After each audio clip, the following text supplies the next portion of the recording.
Ala, ay kakaganda ba ng paglubog ng araw na are. Tingnan niyo, oh. Kakatuwa.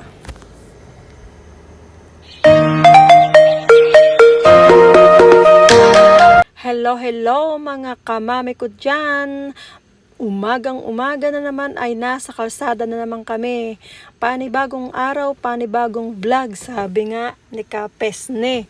Are ay ako ho nabiyahe na naman. Kami ho'y nabiyahe na naman. Papunta naman kami ng New York.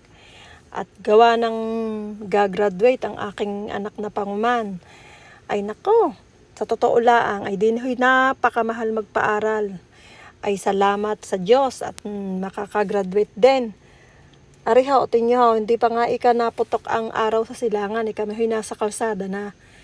At maikwento ko sa inyo, ay aring pagpunta ng New York, ay talagang kailangan palagi ng maaga ang alis. Bakit ho ba?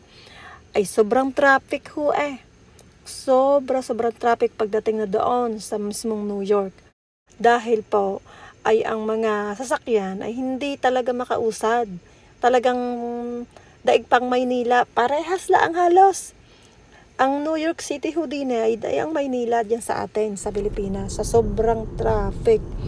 Ang kaibahan lang ng traffic din ay ang Pilipinas, wala nang ginawa kundi mga magbusinahan ang mga sasakyan diyan.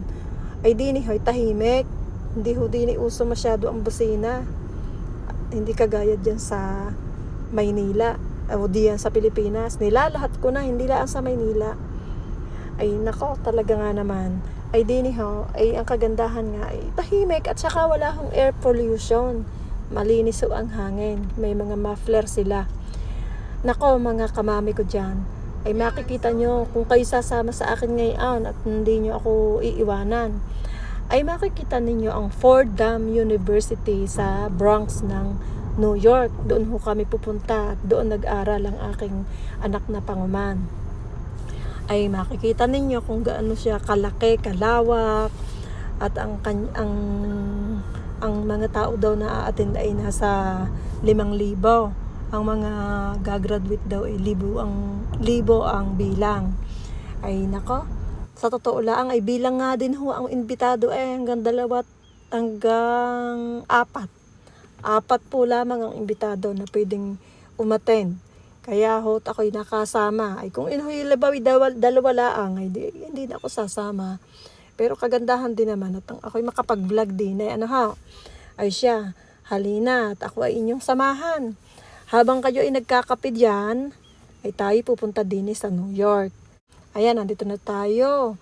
Malapit na sa mismong Bronx dito sa eskwelahan, sa Fordham University. Ayan, nakikita nyo ho dito, ang mga building ay kalalaki. Talaga namang nakakalunod din naman ang magtitingala. Tingnan nyo. Kami nga ho ngayon ay kakain muna ng aming almusal. Talaga namang sigurado magugutong kami doon sa graduation kung hindi kami kakain ng almusal.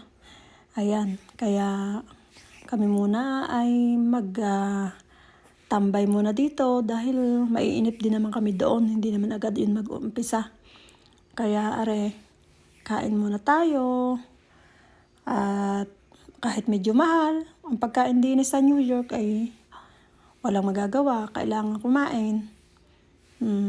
Yan, tapos na kaming kumain at kami ay nandito na, naglalakad na. Nandito na kami sa loob ng Fordham University. Ayan ho. At meron pa din yung estatwa na ako'y natuwa, aking kinuhanan ng video, ng litrato. Ayan ho, para makita ninyong ako ho ay talagang narinig sa New York, kaya ako nag-selfie. Ayan, yan ang Fordham.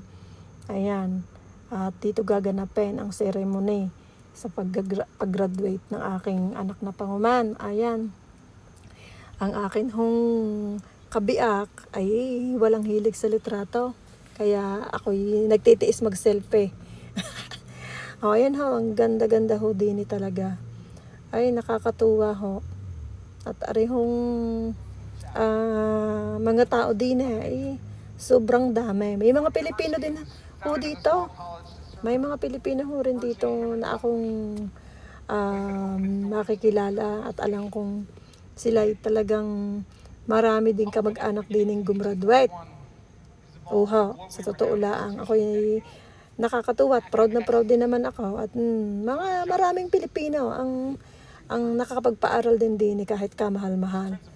Oho, yung mga nurse dito na Pilipino, yung mga mayaman-yaman din malalaki ang sahod, ay di nakakapag-adika din magpaaral. Ay siyempre, sa ating mga magulang, lalo pat mga Pilipino, ay talagang yaman na natin ang makapagpatapos ng mga anak. Kaya't ang payo ko din laang naman sa mga batang estudyante, kayo'y wag na magbuburakbawl, wag na magkakating classes. At ang lahat ng mga sakripisyo naman ng inyong mga magulang, ay suklian naman ninyo at yan naman hindi para sa inyong magulang. Yan naman para sa inyong sarili, mga estudyante. At sa pagkakahirap-hirap na humanap ng trabaho sa totoo laang, ay nako, sa dami kong alam na nakatapos sila ng pag-aaral, pati ng kanilang masteral degree, ay nako, wala, tambay pa rin, hindi makahanap-hanap ng trabaho. Ay ewan ko lang din kung siguro kaya gayon, di mataas na ang kanyang standard. Palibas ay mga nakatapos at may diploma, may sertipiko nga kung sa tawagin, ayaw na basta tatanggap ng trabaho ng mababa ang sahod. Alam nyo, sila na ang namimili.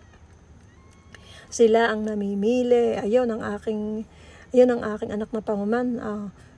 Nag-graduate na. Kumuha na ng kanyang diploma. Ay doon. Napaka-gwapo sa totoo laang. Super gwapo ng batang ayan. Nakakatuwa talaga. Ako may proud na proud din para sa kanya. Lala ko tuloy noong graduate ng college ang aking panganay. Bay, talagang ako'y proud na proud. Kakasarap naman ho ng pakiramdam kapag ka nakakagraduate ang ating mga anak. Sa lahat ho ng mga magulang dyan, ako ho binabati ko ho kayo sa lahat ng mga nakagraduate ang mga anak.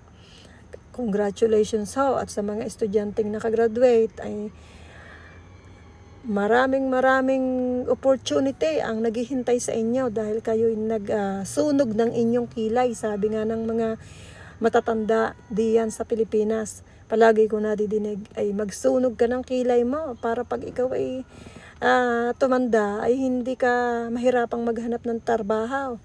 O diba? At ang trabaho na ang hahanap sa iyo. Diba? Ikaw na ang mamimili ng iyong papasuking trabaho kapag ikaw ay nakatapos na ng pag-aaral mo. Ay totoo naman na yun. Kailangan kahit ikay nakatapos na din, kung gusto mo talagang madali kang makahanap ng trabaho, hindi wag ka nang mamili. Mag-umpisa ka sa mababa at yun namang pag-unlad ay unti-unti. Hindi naman yan overtime nga. Ayan ang pag-graduate. Yung katagumpayan ay nag-uumpisa yan sa parang baitang. Unang baitang, pangalawa, pangatlo, pang-apat, hanggang sa makarating ka na sa pinakamataas na baitang. Hindi yung akala ng iba, pag nakagraduate na sila, ay malaking agad ang sahod nila. Ay hindi. Mas maganda rin yung kayo nag-uumpisa sa mababa. Maramdaman ninyo na ganito pala ang pakiramdam na nag-uumpisa sa mababa ang sahod, nakuha mo ang iyong mataas na posisyon sa iyong pagpapagal, pagtatrabaho, o di ba? Kasarap yata ng pakiramdam ng gayon. Hindi na namin tinapos ang graduation at kami gutom na. Ito ang amin hong late na tanghalian. Talagang gutom na gutom Ito ang aming mga in-order na pagkain at saka ang aking drinks. Ayan, tapos meron pa kaming dessert. Naku, pag hindi ka naman talaga nabusog. Pagkatapos kumain, kami nagpapahinga muna din at nanonood ng sunsetting. Alam nyo, makikita ko ang paglubog ng araw, parang kahalintulad din yan sa ating buhay, sa buhay ng tao. na tayong mga magulang, alam naman natin na hindi natin kayang pigilin ang paglubog ng araw. Hindi natin kayang pigilin ang pagtanda natin. Ay di kaganda sana nang tayo ay nakakapagpatapos ng ating mga anak, ano ho? At para pagka tayo matanda na, ay di wala na tayong iisipin pa na ano kaya ang magiging buhay ng aking anak kung hindi naman nakapagtapos, ano ho? Ay nako, ako'y nasurpresa. At nagyakag doon naman na kumain naman ng dinner. Kakoy aba sasamantalahin ko na. At ako nga talagang ako yung aking kahinaan ang pagkain. Ito nyo rin ha. Parang hindi kami nagtanghalian At ito ang dami na naman namin kinakain ngayon. Ay sinasamantala ko lang, syempre. At libre. Ay naku nga. Kaya, kain na ho ulit tayo. Ito ho'y alas 8 na ng gabi, ang aming hapunan. At may dessert pa nga, naku nga. Siya, dito ko na ho tatapusin ang aking vlog na aret nang ako'y makapag-concentrate sa aking pagkain. Kasarap-sarap Yum-yum Good night na ho sa inyong lahat. Bye-bye!